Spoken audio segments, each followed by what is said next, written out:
લાખોનો ખર્ચ છતાં દર્દીઓને પીવાનું પાણી પણ નથી મળતું. સંજેલી સરકારી હોસ્પિટલમાં આ શું ચાલી રહ્યું છે? સરકાર ગરીબો માટે લાખો રૂપિયાનો ખર્ચ કરી અદ્યતન આરોગ્ય કેન્દ્ર બનાવે, પરંતુ વહીવટી ઉદાસીનતા અને બેદરકાર તબીબોના કારણે સંજેલી તાલુકાનું સરકારી દવાખાનું શોભાના ગાંઠિયા સમાન છે. અહીં સારવાર માટે આવતા ગરીબ આદિવાસી દર્દીઓની હાલત કફોડી બની જતી હોય છે. હોસ્પિટલમાં પીવાનું પાણી તો ઠીક, ડાયાલિસિસ પ્રક્રિયા માટે જરૂરી પાણી પણ એક અઠવાડિયા સુધી નથી મળતું. પાણી વિના ડાયાલિસિસના દર્દીઓ જીવના જોખમે ઝઝૂમી રહ્યા છે. ચોંકાવનારી વાત એ છે કે હજુ 10 દિવસ પહેલા જ દાહોદના સાંસદ અને કૃષિ મંત્રીએ અહીં રૂબરૂ મુલાકાત લઈ ડોક્ટરોને આડેહાથ લીધા હતા, છતાં પરિસ્થિતિ જેસે થે જેવી જ છે. અહીં ગંભીર આક્ષેપ રહ્યા છે કે ફરજ બજાવતા પરપ્રાંતીય બિહારી ડોક્ટરો પોતાની તાનાશાહી અને મનમાની ચલાવે છે. હોસ્પિટલમાં સુવિધાઓ હોવા છતાં ગરીબ દર્દીઓને લેબ રિપોર્ટ માટે બહાર પ્રાઇવેટમાં મોકલી દેવાય છે. દર્દીઓને સ્થાનિકોનો હવે એક જ સવાલ છે, આવા બેદરકાર ડોક્ટરોને કોણ છાવરી રહ્યું છે? લોકોએ ચીમકી નામ કટારા ભરતભાઈ, સતરાભાઈ, ગામ ભાણપુર.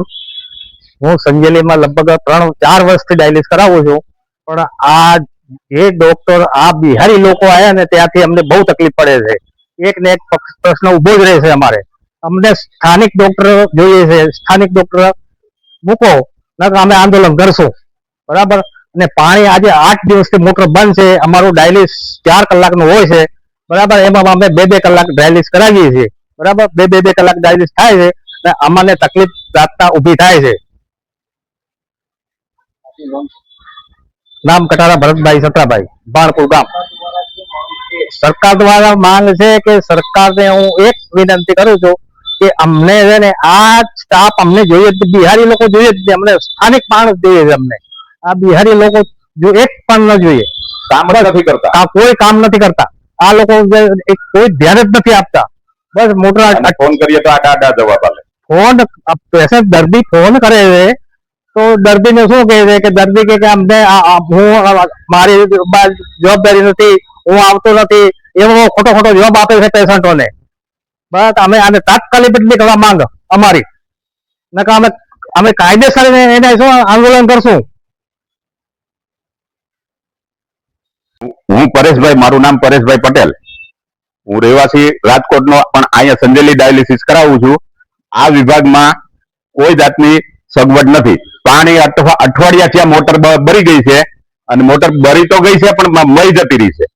અને સિંઘ સાહેબને અમે ફોન કરીને કહીએ તો એ કે મારામાં આવતું નથી, અને હું જવાબદારી લેતો નથી. બસ આનો પ્રશ્ન હલ કરો અમને. અમે ડાયાલિસિસ પેશન્ટ છીએ. અમારે 2 કલાક જ ડાયાલિસિસ થયું છે. આ ચોથું ડાયાલિસિસ છે 2 કલાકનું. પણ આ ડાયાલિસિસમાં કોઈ કચરો બચરો નીકળે નહીં, ખાલી પાણી જ નીકળે. અમારા ડાયાલિસિસ 4 કલાકનું હોય. એક ડાયાલિસિસ 4 કલાક થાય. આ 4 કલાકમાં જ અમને પેશન્ટને સારું રહે. બાકી તો ખાલી કચરો ના નીકળે, પાણી નીકળે. એટલે અમને રાહત થાય ખાલી થોડી કમથી. બસ અમને સરકાર દ્વારા માંગ છે કે આ અધિકારીઓ છે ને ઊંધા જવાબ આલે છે, એટલે એને તમે બદલી કરાવો. બસ આ બિહારી નો જોઈએ, અમારો સ્ટેટ નો જોઈએ, આપડા ગુજરાતી. બસ આટલી જ માંગ છે.